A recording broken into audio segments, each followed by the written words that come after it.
Hello student লৈ আহিছো class 12 pre final examination 2025 তামুলপুৰ ডিস্ট্ৰিক্টৰ এছামিছৰ কোশ্চেন পেপাৰখন এই পেপাৰখনৰ কোশ্চেনবোৰ ভাল আহিছে তোমালোকে এই কোশ্চেন পেপাৰখন প্ৰেক্টিস কৰিবা এই কোশ্চেন পেপাৰখন তোমালোকৰ ফাইনাল এক্সামৰ কাৰণে ইম্পৰ্টেন্ট হ'ব কেনেকুৱা ধৰণৰ কোশ্চেন আহিছে মই তোমালোকক বুজাই দিম তোমালোকে ভিডিওটো প্ৰথমৰ পৰা শেষলৈকে চাবা লগতে ইয়াৰ পিডিএফটো ক'ত দিম তোমালোকক ভিডিওতে কম আৰু ইয়াৰ ৰচনাবোৰ বা তোমালোকৰ ব্যাকৰণবোৰ ভাল আহিছে সো তোমালোকে ভিডিওটো চাই যোৱা তেনেহলে আজিৰ ভিডিওটো আমি স্টাৰ্ট কৰিছো তো এক নম্বৰ কোশ্চেনটো সো কি দিয়া আছে এক নম্বৰ কোশ্চেনটো দিয়া আছে তলত যিকোনো 7টা প্ৰশ্নৰ কেৱল উত্তৰ লিখা তো তোমালোকক এক মাৰ্ক দিয়া আছে এটা কোশ্চেনত ক নম্বৰ দিয়া আছে মোৰ মাতৃমুখ দৰ্শন শীৰ্ষক পাঠ্য কৰ পৰা সংগ্ৰহ কৰা হৈছে তাৰ পিছত খ নম্বৰ দিয়া আছে অমৰ তীৰ্থ পুথিখনি কোনখন পুথিৰ ভাৱানুবাদ গ নম্বৰ দিয়া আছে আনন্দৰাম বৰুৱাৰ জীৱনৰ মূলমন্ত্ৰ কি আছিল খ নম্বৰ দিয়া আছে হস্তিবিজ্ঞানৰ সাৰ সংগ্ৰহ পুথিখন কোনে ৰচনা কৰিছিল উগ নম্বৰ দিয়া আছে তক্তৰীয় উপনিষদৰ প্ৰথম উপদেশ কি প্ৰথম দিয়া আছে শিলভদ্ৰৰ প্ৰকৃত নাম কি দ্বিতীয় নম্বৰ দিয়া আছে চামেলি মেমচাপ কথা ছবিখনৰ সংগীত পৰিচালক কোন আছিল বৈগজ্য নম্বৰ দিয়া আছে বড়ো ভাষাৰ প্ৰথম কথা ছবিৰ নাম কি 6 নম্বৰ দিয়া আছে শীতলা দেৱী ৰসত কোনবিধ ৰস হোৱা বুলি মানুহে বিশ্বাস কৰে তো এইকেইটা আছিল তোমালোকৰ এক মাৰ্কৰ কোশ্চেন আৰু এই কোশ্চেনবোৰ তোমালোকৰ ইম্পৰ্টেন্ট হয় এইবোৰ তোমালোকৰ পিওয়াইকিউত বাৰে ৰিপিট হৈছে ঠিক একাদৰে তোমালোকৰ এইবাৰ প্ৰি ফাইনাল এক্সামতো ভালে কেইটা ডিস্ট্ৰিক্টত আহিছে সো তোমালোকে এই এক মাৰ্ক কোশ্চেনবোৰ ভালকৈ পঢ়িবা দুই নম্বৰত তোমালোকক যিকোনো 7টা প্ৰশ্নৰ উত্তৰ লিখিব গৈছে এটা কোশ্চেনত তোমালোকক 2 মাৰ্ক দিয়া আছে ক দিয়া আছে মোৰ মাতৃমুখ দৰ্শনৰ লেখকে উল্লেখ কৰা মাজি আৰু জ্ঞান কোন আছিল কোশ্চেনটো ইম্পৰ্টেন্ট হয় খ নম্বৰ দিয়া আছে কবিতা আৰু কথা কবিতাৰ মাজত থকা দুটা পাৰ্থক্য লিখা এই কোশ্চেনটো তোমালোকৰ পিওয়াইকিউত ভালেবাৰ ৰিপিট হৈছে ঠিক একাদৰে তোমালোকৰ প্ৰি ফাইনাল এক্সামবোৰতো আহিছে গ নম্বৰ দিয়া আছে কেনে ধৰণে নিজৰ পৰিচয় দি আনন্দৰাম বৰুৱাই সন্তোষ লাভ কৰিছিল খ নম্বৰ দিয়া আছে অসমীয়া হাতে লেখা দুখন সচিত্ৰ পুথিৰ নাম লিখা কোশ্চেনটো এনেকুৱা ধৰণৰ কোশ্চেনে তোমালোকৰ পৰীক্ষাত আহে উগ নম্বৰ দিয়া আছে সদ্ৰয়া দেৱম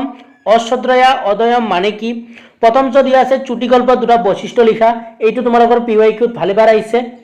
দ্বিতীয় নম্বৰ দিয়া আছে কোনখন ছবিয়ে প্ৰথম অসমীয়া ছবি হিচাপে প্ৰথম পুৰস্কাৰ লাভ কৰে আৰু ছবিখনৰ পৰিচালক কোন বৈগজ্য নম্বৰ দিয়া আছে ডক্টৰ দীনেশ চন্দ্ৰ গোস্বামীয়ে ৰচনা কৰা দুখন গ্ৰন্থৰ নাম লিখা 6 নম্বৰ দিয়া আছে বৈজ্ঞানিক মানসিকতা মানে কি এইকেইটা কোশ্চেন তোমালোকৰ ইম্পৰ্টেন্ট হয় তো তোমালোকৰ 2 মাৰ্কত যিমানখিনি কোশ্চেন আহিছে সেইবোৰ ভাল কোশ্চেন আহিছে কবলৈ গলে গোটাই কোশ্চেন পেপাৰখনে তোমালোকৰ ভাল আহিছে সো তোমালোকে এই কোশ্চেন পেপাৰখন প্ৰেক্টিস কৰিবা আৰু ইয়াৰ কোশ্চেনবোৰ তোমালোকৰ পিওয়াইকিউটো আছে ঠিক একাদৰে তোমালোকৰ প্ৰি ফাইনাল এক্সাম গিলতো আহি গৈছে 3 নম্বৰ দিয়া আছে প্ৰসংগ সংগতি দুটা ব্যাখ্যা কৰা যিকোনো এটা ক দিয়া আছে কি হল এক কথা নাই ইয়াৰ কাৰণে অশেষ ধন্যবাদ ইয় যে এটা দান এই কোশ্চেনটো তোমালোকৰ পিওয়াইকিউটো আহিছে ঠিক একাদৰে দুই এখন ডিস্ট্ৰিক্টত তোমালোকৰ আহি গৈছে খ নম্বৰ দিয়া আছে প্ৰকৃত ত্যাগ আৰু বৈৰাগ্য এটা বিশেষ মনোধৰ্ম এই কোশ্চেনটো তোমালোকৰ দুই এখন প্ৰি ফাইনালত আহি গৈছে গ নম্বৰ দিয়া আছে অসমীয়া চলচ্চিত্ৰৰ আৰম্ভণি আৰু বিকাশ হৈছে ব্যক্তিগত প্ৰচেষ্টা এই কোশ্চেন পেপাৰখনত তোমালোকৰ ৰচনাবোৰ ভাল আহিছে সো কেনেকুৱা ধৰণৰ ৰচনা আহিছে মই তোমালোকক দেখুৱাই দিম ভিডিওটো চাই যোৱা 4 নম্বৰ দিয়া আছে যিকোনো দুটা প্ৰশ্নৰ উত্তৰ লিখা ক নম্বৰটো তোমালোকে পঢ়ি লবা কি কৈছে লক্ষীনাথ বেজবৰুৱাই এই পক্তি কত কিয় অৱতাৰণা কৰিছে চমুকৈ লিখা এইটো তোমালোকৰ ভিতৰৰ পৰা দিয়া আছে মোৰ মাতৃমুখ দৰ্শনৰ ভিতৰৰ পৰা দিয়া আছে সো তোমালোকে এইটো ভালকৈ পঢ়িবা এইটো তোমালোকৰ ৰিপিট হ'ব পাৰে আৰু এইটো তোমালোকৰ দুই এখন প্ৰি ফাইনাল এক্সামত আহিছে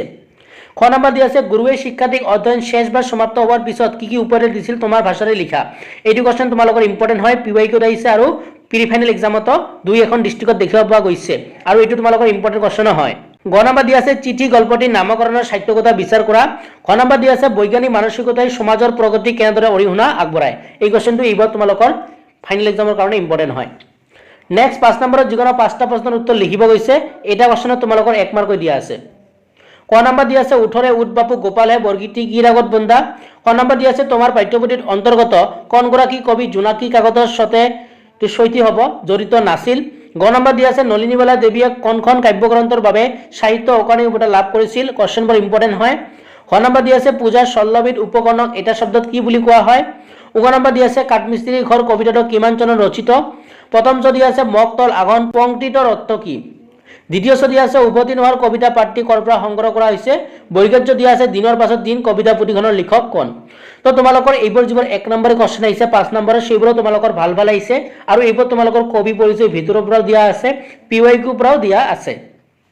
সো এইবোৰ তোমালোকৰ ভাল কোশ্চেন আহিছে তোমালোকে এইবোৰ পঢ়িবা আৰু এনেকুৱা ধৰণৰ কোশ্চেনে তোমালোকৰ ফাইনাল এক্সামত আহে 6 নম্বৰ দিয়া আছে যিকোনো 5টা প্ৰশ্নৰ উত্তৰ লিখা এটা প্ৰশ্নত তোমালোকক 2 মাৰ্ক দিয়া আছে ক দিয়া আছে তোমাৰ পাঠে বৰ্গীটিৰ কেৱল ধুম অংশটি লিখা 6 নম্বৰ দিয়া আছে কবিয়ে ঈশ্বৰকীয় বিশ্ব খনিকৰ বুলি অভিহিত কৰিছে কোশ্চেনটো 2 মাৰ্কৰ কাৰণে ইম্পৰ্টেন্ট হয় গ নম্বৰ দিয়া আছে জ্যোতিপ্ৰসাদ আগৰৱালাৰ কবিতা দুটা বৈশিষ্ট্য লিখা এইটো তোমালোকৰ পিৱাইকিউত আহিছে খ নম্বৰ দিয়া আছে কাঠমিস্ত্ৰীয়ে ব্যৱহাৰ কৰা দুবিধ সঁজুলিৰ নাম লিখা কোশ্চেনটো ইম্পৰ্টেন্ট হয় উঙ নম্বৰ দিয়া আছে কেশৱ মহন্তৰ দুখন কবিতা পুথিৰ নাম লিখা প্ৰথম যদি আছে কৰোন্তম আৰু সুভাষ শব্দৰ অৰ্থ লিখা দ্বিতীয় যদি আছে ৰামধনু যুগত দুগৰাকী কবিৰ নাম লিখা তো এই 2 নম্বৰ কোশ্চেনবোৰ তোমালোকৰ ইম্পৰ্টেন্ট আহিছে কবলে গলে এই কোশ্চেন পেপাৰখনৰ প্ৰায় গোটেইখিনি কোশ্চেন তোমালোকৰ ভাল ভাল আহিছে 7 নম্বৰ দিয়া আছে প্ৰসংগ সংগতি দোষৰ ব্যাখ্যা কৰা যিকোনো এফাকি তোমালোকক 4 মাৰ্ক দিয়া আছে তো ক নম্বৰ দিয়া আছে কোনে কয় নেদেখি তোমাক মৰমৰ মানৱ লগত তুমি চিৰ গোপন দেশৰ আসামৰ নিজান কোণত তো তোমালোকে ব্যাখ্যাবোৰ চাই লোৱা ইয়াৰ ভিতৰত তোমালোকৰ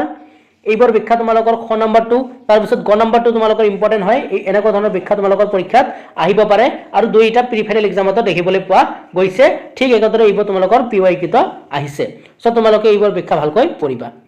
স্পেশালি গ নম্বৰটো ভালকৈ পঢ়িবা 8 নম্বৰত যিকোনো দুটা প্ৰশ্নৰ উত্তৰ লিখিব গৈছে 3 মাৰ্ক দিয়া আছে তো ক নম্বৰ দিয়া আছে মাধৱদেৱৰ উঠৰে উদ্ভৱ গোপালহে বৰগীতৰ মাজৰে শ্ৰীকৃষ্ণৰ মানৱীয় আৰু ঐশ্বৰিক ৰূপ কিদৰে পৰিস্ফুট হৈছে বুজাই লিখা খ নম্বৰ দিয়া আছে সপ্ত ৰজ তম গুণ কি বুজাই লিখা কোশ্চেনটো ভালকৈ পঢ়িবা গ নম্বৰ দিয়া আছে আগনৰ কুঁৱলীয়ে কবিক কিদৰে আমনি কৰিছে বুজাই লিখা ঘ নম্বৰ দিয়া আছে জ্যোতিপ্ৰসাদ আগৰৱালাৰ কবিতা পুথিখনৰ নাম কি তেওঁ কি নিৰ্মাণ কৰা অসমীয়া কথাছবি দুখনৰ নাম লিখা তাৰ পিছত 9 নম্বৰত যিকোনো দুটা প্ৰশ্নৰ উত্তৰ লিখিব গৈছে 1 মাৰ্ক দিয়া আছে ক দিয়া আছে নৈতিক শব্দটোৰ ইংৰাজী প্ৰতিশব্দ কি খ দিয়া আছে মহিষী টলষ্টয়ৰ মতে সৌন্দৰ্যবোধ কি কোশ্চেনটো ইম্পৰ্টেন্ট হয় গ নম্বৰ দিয়া আছে কৌশল কালে কোন দুখন জগত সংযোগ কৰে কোশ্চেনটো ভালকৈ পঢ়িবা খ নম্বৰ দিয়া আছে প্ৰতিটি শব্দৰ অৰ্থ লিখা 10 নম্বৰ দিয়া আছে তলত যিকোনো দুটা প্ৰশ্নৰ উত্তৰ লিখিব গৈছে 2 মাৰ্ক দিয়া আছে ক দিয়া আছে আদৰ্শবাদী দাৰ্শনিকসকলৰ মতে চিৰন্তন মূল্যবোধ তিনিটা কি কি ইয়াৰ পৰিৱৰ্তন হয়নে খ নম্বৰ দিয়া আছে ভাৰতীয় দৰ্শনে মূল্যবোধক কেইটা শ্ৰেণীত ভাগ কৰিছে আৰু কি কি কোশ্চেনটো ভালকৈ পঢ়িবা গ নম্বৰ দিয়া আছে মাধ্যমিক স্তৰৰ শিক্ষাৰ প্ৰধান বিশেষত্ব দুটা লিখা এই কোশ্চেনটো তোমালোকৰ পিৱাইকিউত আহিছে আৰু ইম্পৰ্টেন্ট কোশ্চেন হয় খ নম্বৰ দিয়া আছে আন্তঃৰাষ্ট্ৰীয় শিক্ষা আয়োগে কোন চনত গঠন হৈছিল এই আয়োগ মাধ্যমিক শিক্ষা কি বুলি অভিহিত কৰিছে কোশ্চেনটো ভিতৰৰ পৰা দিয়া আছে 11 নম্বৰ দিয়া আছে তলত যিকোনো এটা প্ৰশ্নৰ উত্তৰ লিখা নন্দনতান্ত্ৰিক মূল্যবোধ সম্পৰ্কে চমুকৈ লিখিব গৈছে আৰু খ নম্বৰটো তোমালোকৰ বহুতবাৰ পিৱাইকিউত দেখা পোৱা গৈছে আৰু তোমালোকৰ প্ৰি ফাইনেল এক্সামবোৰতো দেখা পোৱা গৈছে যে কিশোৰ কিশোৰী মনৰ আটাইতকৈ গুৰুত্বপূৰ্ণ বৈশিষ্ট্য হল পৰিচিতিৰ সংঘাত ব্যাখ্যা কৰা এইবাৰ তোমালোকৰ ফাইনেলৰ কাৰণে এই কোশ্চেনটো তোমালোকৰ বহুত ইম্পৰ্টেন্ট হয় ভালকৈ চাই যাবা গ নম্বৰ দিয়া আছে ভাৰতীয় দৰ্শনত মূল্যবোধ সম্পৰ্কে চমুকৈ লিখা তাৰ পিছত দিয়া আছে তোমালোকক ব্যাকৰণ তো এইবোৰ তোমালোকৰ সোৱা কেনেকুৱা ধৰণৰ ব্যাকৰণ আহিছে এটা তোমালোকক 3 মাৰ্ক দিয়া আছে ক দিয়া আছে বিভক্তি কাক বলে বিভক্তি শ্ৰেণী বিভাজন কৰি দেখুৱা তো এনেকুৱা ধৰণৰ প্ৰশ্ন তোমালোকৰ আহিব পাৰে বিভক্তি কাক বলে শব্দ বিভক্তি কাক বলে ক্ৰিয়া বিভক্তি কাক বলে এনেকুৱা ধৰণৰ বিভক্তি তোমালোকে পঢ়িবা খ নম্বৰ দিয়া আছে প্ৰত্যয় কাক বলে কোশ্চেনটো আহিব পাৰে তদ্ধিত প্ৰত্যয়ৰ সংজ্ঞাস উদাহৰণ দিয়া বা তোমালোকৰ কেতিয়াবা ক্ৰিপ প্ৰত্যয় আহিব পাৰে মানে প্ৰত্যয় পঢ়িবা তাৰ ভাগবোৰ পঢ়িবা বুজি পাইছা এনেকুৱা ধৰণৰ কোশ্চেন তোমালোকে পঢ়িবা তাৰ পিছত গ নম্বৰ দিয়া আছে জতুৱা ঠাঁচ বুলিলে কি বুজা কেতিয়াবা তোমালোকৰ আহিব পাৰে জতুৱা ঠাঁচ বুলিলে কি বুজা লিখিব আহিব পাৰে চকু বিশেষ পদৰ বিশেষ অৰ্থত ব্যৱহাৰ হোৱা দুটা জতুৱা প্ৰয়োগ লিখিব গৈছে খ নম্বৰ দিয়া আছে মানৱ শৰীৰ অংগ বুজোৱা তিনিটা ভিন্ন জতুৱা ঠাঁচ প্ৰয়োগ লিখা তো তোমালোকে ইয়াৰ পৰা এই কিটা কোশ্চেন ভালকৈ পঢ়িবা বিভক্তি কি হয় বিভক্তিৰ ভাগবোৰ পঢ়িবা প্ৰত্যয় কি হয় প্ৰত্যয়ৰ ভাগবোৰ পঢ়িবা নেক্সট 13 নম্বৰত দিয়া আছে তলত যিকোনো ছটা প্ৰশ্নত যোগ হোৱা প্ৰত্যয়বোৰ ভাঙি কি প্ৰত্যয় যোগ হৈছে লিখিব গৈছে যে প্ৰত্যয়বোৰ ভাঙিব গৈছে তাৰ পিছত কি প্ৰত্যয় যোগ হৈছে লিখিব গৈছে আৰু তোমালোকে এইবোৰ পিৱাইকিউবোৰ পঢ়িবা আৰু প্ৰি ফাইনেলবোৰ পঢ়িবা তোমালোকৰ কমন পঢ়ি যাব 14 নম্বৰ দিয়া আছে জতুৱা ঠাঁচবোৰৰ অৰ্থ লিখি বাক্য ৰচনা কৰিব গৈছে তো এইবোৰ তোমালোকৰ ইম্পৰ্টেন্ট হয় তোমালোকে পিৱাইকিউবোৰ পঢ়িবা আৰু তোমালোকে প্ৰি ফাইনেলবোৰ পঢ়িবা তোমালোকৰ কমন পঢ়ি যাব তাৰ পিছত তোমালোকক ৰচনা দিয়া আছে তো ৰচনাবোৰ ভাল ভাল আহিছে সোৱা ক নম্বৰ দিয়া আছে তোমাৰ প্ৰিয় এগৰাকী সাহিত্যিক মইও কৈছিলো যে এনেকুৱা ধৰণৰ ৰচনা আহিব পাৰে মই তোমালোকক ৰচনাৰ কাৰণে এখন ভিডিও দিছিলো তাত কৈছিলো এই 7খনৰ ভিডিও এখন আহিব সো তোমালোকে যদি সেই ভিডিওটো চোৱা নাই চাই লবা ইয়াৰ পৰা ক নম্বৰ ৰচনাখন তোমালোকৰ ইম্পৰ্টেন্ট হয় খ নম্বৰ দিয়া আছে 21 শতিকাত প্ৰকাশিত তুমি ভাল পোৱা এখন গ্ৰন্থ এখন তোমালোকৰ 2025ত আহি গৈছে ইমান আহিব পাৰে গ নম্বৰ দিয়া আছে গোলকীয় উষ্ণতা বৃদ্ধিৰ কাৰণ আৰু প্ৰতিকাৰ এটো আহিব পাৰে আৰু ঘ নম্বৰ দিয়া আছে সামাজিক মাধ্যম আৰু বৰ্তমান সময়ত ইয়াৰ প্ৰভাৱ এইখনো তোমালোকৰ এইবাৰ আহিব পাৰে তো যদি তোমালোকে ৰচনা বিচাৰি আছে যে কোনবোৰ ৰচনা ইম্পৰ্টেন্ট হয় তেনেহলে মই ৰচনাৰ কাৰণে এখন ভিডিও দিছো তাত মই তোমালোকৰ 7খন ৰচনা দিছিলো তাৰ ভিতৰত এখন আহিব বুলি মই কৈছিলো যদি কোনোবাই ভিডিওটো চোৱা নাই তোমালোকে চেনেলত গৈ চাই লবা আৰু ইয়াৰ পিডিএফটো আমাৰ হোৱাটসঅ্যাপ গ্ৰুপত দি দিম তোমালোকে হোৱাটসঅ্যাপ গ্ৰুপত জয়েন হৈ লবা তাৰ পিছত মই তোমালোকক পিডিএফ বৰ দি দিম তেনেহ'লে আজি ভিডিঅ'টো আমি ইয়াতে সামৰিছোঁ। নতুন এটা ভিডিঅ'ৰ লগত তোমালোকৰ লগত পুনৰ দেখা দেখি হ'ম। ভিডিঅ'টো চোৱাৰ কাৰণে তোমালোকক ধন্যবাদ জনাইছোঁ।